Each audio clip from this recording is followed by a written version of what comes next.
우리가 지금 선교원 신예배 때에는 내일 마지막 주에는 선교사님들이 우리도 하나님의 나라의 확장을 위해서 기도하지만 또 우리를 위해서 이렇게 수고해 주신 수많은 선교사님들이 있습니다.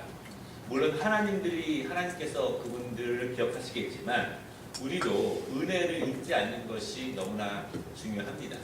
우리에게 서운하게 했던 것들에 대해서는 모래 위에 이름을 적고, 그렇죠? 우리에게 은혜를 주시고 우리 감사한 분들에 대해서는 이렇게 바위에 이름을 적어서 잊지 않게 하는 것이 사람들의 또한 좋은 모습이라고 생각을 합니다. 선교 헌신 예배가 왜 중요하냐면 우리는 모든 것이 다 믿음으로 이루어갑니다. 우리 개인도 믿음으로 이루어가는 것처럼 교회도 믿음으로 이루어갑니다. 선교하는 것이 어렵죠. 왜냐하면 교회도 강건하지 못할 수가 있고 교회도 쓸 것이 많을 수 있기 때문에 쉽게 믿음을 보이기가 어렵지만 또 교회도 하나님의 나라의 확장을 위해서 또 우리가 함께 힘을 모으는 것이 하나님이 기뻐하시는 일임을 여러분 믿으시기를 바랍니다. 오늘은 우리가 계속해서 이제 민노아 선교사님에 대해서 함께 잠시 말씀을 나누려고 하는데요. 아직까지 한국의 복음이 이제 들어와서 아직 많이 씨앗도 뿌려지기 전인 1892년 언더우드 선교사님이 우리나라에 오신 후 6년 후니까 완전히 초기의 그런 일입니다.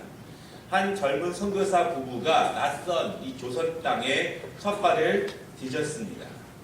26살 때 우리나라에 왔습니다. 여러분 계속 이렇게 보면 한국에 오신 분들은 거의 다 20대 중반에 온 인생을 하나님께 헌신하고 드렸습니다. 물론 나중에 40 넘고 50 넘어서 인생을 하나님께 드린 분도 굉장히 뜻깊지만 사실은 더 깊은 것은요. 이 20대 때 하나님께 인생을 드려서 평생 하나님을 위해 살아가는 것이 정말 복되다는 것을 여러분 기억하시기를 바랍니다. 더 큰 은혜가 임할 수 있습니다. 한 부부가 이렇게 한국에 왔는데요. 선교사역을 열심히 하면서 이 부부가 자녀를 낳기 위해서 계속 기도를 했습니다. 그런데 우리나라에 와서 6년 만에 첫 아들을 얻게 되었습니다. 너무너무 기뻤고 또 하나님께 감사했습니다. 힘든 선교 생활 가운데 이 아이가 정말로 가정에 돌아오면 기쁨이 되고 활력소가 되었습니다. 그런데 이 아들이 생후 8개월 만에 하나님의 부르심을 받습니다. 그리고 너무 슬펐던 이 부부 선교사가 이 아이를 양화진에 묻게 되었습니다. 그리고 또 계속해서 그 슬픔을 가지고 살아갑니다. 그럼에도 불구하고 개인적인 슬픔보다 개인적인 어려움보다 하나님께서 주실 사명이 더욱더 크기 때문에 그냥 낙심한 상태로 있는 것이 아니라 계속 하나님의 일을 해나갑니다. 그러던 가운데 하나님께서 3년 후에 또한 아이를 주셨습니다. 선교사님 부부는 10달 동안 뱃속에 아이를 품고 기도하면서 정말 하나님께 감사했고 이 아들을 믿음으로 양육시키고자 하는 마음이 컸습니다. 그리고 1902년 3월 7일 둘째 아이가 이제 태어나게 되었습니다. 그런데 여러분 이 아이는요 하나님께서 하루 만에 데려가셨습니다. 양화진 묘지에 가보시면 태어나고 그날 죽은 아이들이 꽤 됩니다. 당시 우리나라가 열악하고 또 우리나라가 풍토병이 많은 지역입니다. 외국인들에게는. 그래서 둘째 아이로 양화진에 묻게 되었습니다. 1년 후에 두 아이를 잃은 그 어머니가 슬픔을 이기지 못하고 병에 걸려서 사랑하는 아내가 죽게 되었습니다. 그녀의 나이 38세 때. 그래서 부인도 양화진에 묻게 되었고요. 그래서 지금 이 양화진에는 이 민노아 선교사님의 사랑하는 아내와 두 아이가 나란히 이렇게 묻혀 있었습니다. 그때 초기 그리스도인들 가운데서 우리나라에서 이 선교사님의 모든 아픔 그리고 사역을 지켜보던 한 조선인이 이렇게 물어봤습니다. 당신이 전하는 예수가 누구길래 당신은 이렇게 힘든 가운데서도 주의 그 사명을 견디며 감당하고 있으니까. 그때 이 선교사님이 찬송을 하나 지었습니다. 시를. 거기에 곡을 붙여서 그 찬양을 만들었는데 그 찬양의 가사가 이렇습니다. 예수님은 누구신가? 우는 자의 위로와 없는 자의 풍성이며 천한 자의 높음과 잡힌 자의 노임되고 우리 기쁨 대신에 예수님은 누구신가? 약한 자의 강함과 눈먼 자의 빛이시며 병든 자의 고침과 죽은 자의 부활되고 우리 생명 대신에. 개인적으로는 한없이 슬프고 좌절되고 힘들고 어렵습니다. 사실은 여러분, 이 한 아이의 죽음 때문에 사역을 포기하는 사역자도 많이 있습니다. 제가 같이 공부했고 같이 사역했던 한 분이 이제 한 2년 전에 아이가 죽었어요. 아이가 죽어서 그 가정이 견딜 수 없는 그 상황 가운데서 사역을 내려놓고 해외로 이민을 갔습니다. 물론 여러분 가운데서도 비슷한 아픔을 겪으신 분이 있겠지만 그런 상실감이 너무너무 크죠. 그리고 견딜 수 없는 일들이 많이 있습니다. 한국 초기의 선교사님 가운데에서 한국에서 어린 자녀들을 먼저 하나님 편에 보내드린 선교사 가정들이 굉장히 많습니다. 그럼에도 불구하고 나의 슬픔과 나의 괴로움과 나의 인간적인 아픔보다 하나님이 주신 사명이 더욱더 크기 때문에 하나님이 받으실 영광이 더욱더 크기 때문에 그의 인생을 하나님께 온전히 올려드렸던 이 민노아 선교사님, 그분이 이 찬양을 이렇게 지었습니다. 우리가 이 찬양을 부를 때에는 그냥 참 보기 좋은 말씀이다 이렇게 볼 수 있지만 한 사람의 인생이 담겨있는 찬양이고 한 사람의 사역자가 우리나라 이 땅 한국교회 우리를 위해서 피와 눈물을 흘리며 헌신했던 그의 인생의 일대기가 담긴 찬양의 가사가 바로 이러한 찬양의 가사입니다. 민노아 선교사님은 1866년 원래 이름은요 프레드릭 밀러 선교사님이시고요. 미국 펜실바니아에서 출생했습니다. 피츠버그 대학교에서 공부를 하고 뉴욕에 있는 유니온 신학교에서 졸업을 했습니다. 그리고 1892년 부인 안나 라이네케와 함께 미국 국장로교회 지원을 받아서 우리나라에 파송하게 되었고 이 밀러라고 하는 이름에 이제 착안해서 민노아 이런 이름을 갖고 사역을 시작하게 되었습니다. 한국에 도착하여 1년이 채 지나기 전에 1893년 서울에서 경신학교의 전신인 예수교 학당의 책임자가 되어서 교육을 담당했습니다.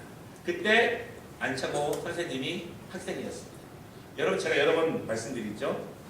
선교사님들은 언어를 빨리 배웠다. 왜 빨리 배웠느냐?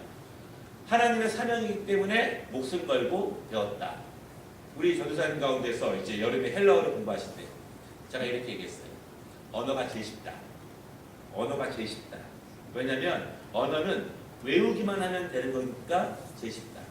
여러분 언어는요 80%는 암기입니다. 그런데 공부할 때 제일 편한 게 외워서 끝내는 게 제일 편한 거예요. 외우는 거는 노력이 한 만큼 됩니다. 노력한 만큼 사실 상당부 그렇죠. 그래서 노력의 산물이 바로 이 언어예요. 그래서 헬러, 히브리어, 영어 사실은 하나님께 받은 사명이라면 목숨 걸고 하면 사실은 하나님이 또 은혜를 주셔서 금방 끝낼 수밖에 없습니다. 그래서 채 1년이 되기 전에 이 예수교 학당을 맡아서 인도하게 되는데요. 이 예수교 학당이 무슨 학교냐면 이게 지금 경신학교로 알려진 경신중고등학교의 모태입니다. 처음에 언더우드 선교사님이 길거리에서 떠돌고 있는 20여 명의 아이들의 그 모아놓은 고아원으로 출발을 했습니다. 그런데 그냥 그들에게 밥만 준다고 되는 것이 아니라 말씀을 가르쳐야 되기 때문에 이제 언더우드 학당으로 이름을 바꿔서 그들에게 교육을 하게 됩니다. 그리고 여러 선교사님들이 맡아 사역하시면서 후에 예수교 학당, 서울 학당, 정동 학당 이렇게 이름을 바뀌게 돼요. 그런데 이 초창기 예수교 학당일 때에 그 고아들이 모여있는 곳에 공부하는 스케줄을 봤는데요. 고아 25명이 자기 방을 청소하고 음식을 함께 준비하면서 공부를 했는데 몇 시에 기상하냐면 새벽 3시 30분에 기상합니다. 새벽 3시 30분에 기상을 합니다. 그리고 오전 8시까지 한문 공부를 합니다. 선교사의 인도로 아침 기도회를 합니다.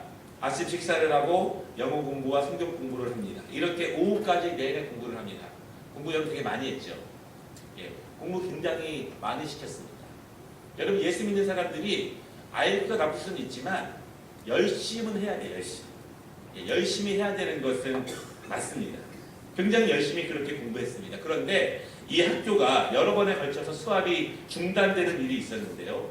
미국 선교부에서 지원이 잘 안 돼 있대요. 왜냐면 선교부도 개 교회들에서 선교비를 모아서 이렇게 주지 않습니까? 그런데 여러분 알다시피 미국의 1920년대 초반부터 대공황이 일어났습니다. 그래서 그 직전부터 그러한 조짐이 많이 보여서 그때는 전 세계적으로 선교가 가장 어려웠던 시작이에요. 왜냐하면 나라가 어려우니까 선교비가 모아지지 않으니까 정말 각 나라 선교지에서 선교사님들이 굉장히 고생을 많이 했습니다. 우리가 또 다른 선교도 열심히 해야 되지만 정말 교육이 어려운데 학교를 지어주고 그들이 공부할 수 있도록 하는 것이 어찌 보면 그들의 미래를 위해서 정말 좋고 훌륭한 일일 수 있습니다. 또 우리 청년들 가운데서 대학 졸업하고 나서 2년, 3년 이렇게 단기 교사로 사역하는 것도 굉장히 하나님이 기뻐하시는 그런 모습일 수 있습니다. 지금 이 학교가 이제 해화동에서 서울과학고등학교 바로 교문을 마주보고 있는 경신중고등학교에 지금 모태가 되었습니다. 1894년에 민노아 선교사님과 언더우드 선교사, 에비슨 선교사가 함께 조금 돈을 모아서 여름에 쉴 수 있는 집을 마련하게 되었는데 바로 그것이 양화진이에요. 결국은 그들이 그렇게 쉬려고 모아놓은 집 앞마당에 이 민노아 선교사님은 자기의 두 아들과 아내를 묻게 된 것이고 결국 그 앞마당에 다른 선교사님들의 자녀와 선교사님들이 그렇게 묻히게 된 것이 지금 양화진이 되었다는 그런 말씀입니다. 양화진 선교사님이요. 그 인생 후반기 사역은 대부분 다 충청도, 특별히 충청북도, 청주를 중심으로 그 사역이 굉장히 활발했습니다. 그래서 이분이 민노아 선교사님이 사역한 교회 그리고 설립하거나 심무한 교회들이 충북 지역에서 대부분의 기독교의 복음을 처음 전파하는 그러한 일을 감당했습니다. 왜냐하면 언더우드 선교사님 이후에 6년 만에 오신 분이기 때문에 어디를 가든지 거의 처음 교회가 세워지던 그런 시절입니다. 그래서 청주 신대교회, 묵방리교회, 북일 화중리교회, 성파교회 이런 교회들이 사실은 충청도의 모태교회예요. 제가 오늘은 소개해드리지 않지만 충청북도의 모태교회가 청주 신대교회인데요. 지금 제가 이제 그 방송을 봤는데 되게 조그맣니다. 교회가 크지 않아요. 그런데 박유 목사님이 이태비한 기사를 제가 읽었는데 뭐라고 말하고 있냐면 충청북도의 모태교회인데 지금 우리 교회가 감당했던 그 100년 전에 그 하나님의 은혜, 그 유산은 잊어버리고 성도들이 지금 살기에 너무 급급해서 지금은 아무일도 하지 못합니다. 그렇게 이야기하는 이야기를 들었습니다. 사실은 과거의 영광, 과거의 사명이 지금 우리와 아무런 관계가 없다 이런 것이 아니라 계속 그렇게 유산이 물려져 내려오는 것이 너무나 중요합니다. 여러분 잘 기억해 보실 것은요. 세계 기독교 역사 가운데서 선교에 능력 있는 교회치고 하나님이 축복 안 하시는 교회는 없습니다. 왜냐하면 그것이 믿음이기 때문에 지금 우리의 형편이 아니라 하나님의 뜻이기 때문에 하나님이 기뻐하시는 일이기 때문에 그 일을 감당했을 때 하나님은 그 교회를 축복하실 수밖에 없습니다. 그 영적인 비밀을 우리가 또한 알아야 될 필요가 있습니다. 그래서 대부분 이런 교회들은요. 선교 예산은 짜놓지 않는 데는 거예요. 짜놓으면 감당하기 어려워져요. 그냥 그때 믿음으로 기도하고 함께 헌금해서 그 일을 감당해 나아가는 것들이 사실은 선교하는 교회들의 그러한 특징입니다. 여러분 그런데 이 선교사님의 제가 이 찬양을 하나 소개해 드렸잖아요. 이분이 찬양의 은사가 굉장히 많으신 분입니다. 그리고 또한 선교사들의 삶이 어렵지 않습니까? 그 어려운 가운데 찬양을 많이 지었는데요. 제가 몇 개만 소개해 드리면 204장 주의 말씀 듣고서 준행하지 않는 자는 그렇죠? 이분이 만드신 곡이고요. 451장 427장 마음 가난한 사람 복이 있나니 이분이 만드신 곡이고요. 또 제가 되게 좋아하는 찬양인데 588장 제가 1절만 읽어드릴게요. 공중나는 새를 보라 농사하지 않으니 곡식 모아 곡간 안에 들인 것이 없어도 세상 주관하는 주님 새를 먹여주시니 너희 먹을 것을 위해 근심할 것 무엇이냐. 4절입니다. 너는 먼저 주의 나라 그의 의를 구하면 하나님이 모든 것을 너희에게 주시리. 내일을 위하여 아무 염려 말지니 내일 염려하지 말라. 오늘 고생 족하다. 여러분 이렇게 또 가사를 읽어보니까 생생하지 않습니까? 정말 그의 인생과 그의 신앙과 그의 사명이 담겨져 있는 주옥 같은 찬양들을 이렇게 만들어 주셔서 우리가 계속 찬양을 드리고 있습니다. 민노아 선교사님은요 우리나라에서 45년 동안 사역하셨습니다. 26살에 오셔가지고 45년간 사역하신 거예요. 우리 지금 박혜영 선교사님 18년째 정도 됐죠? 17년, 18년?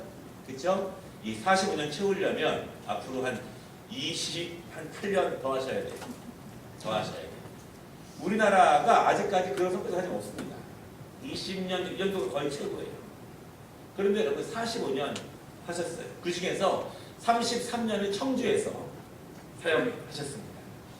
1936년 선교사 정년을 은퇴하시고 나서 70세에 1년 정도 필리핀과 중국 교회를 돌아보시고 다시 청주로 와서 바로 1년 후 1937년에 하나님의 부르심을 받았습니다. 그분의 유언이 무엇이냐면 내가 죽게 되면 내가 제일 사랑하는 청주에 묻어달라. 그래서 충청북도 복음화의 첫 열매가 바로 이 민노아 선교사님의 사역입니다. 설교를 마쳤고요. 민노아 선교사님 지금 제가 이야기한 건데 영상을 다시 한번 간단하게 보고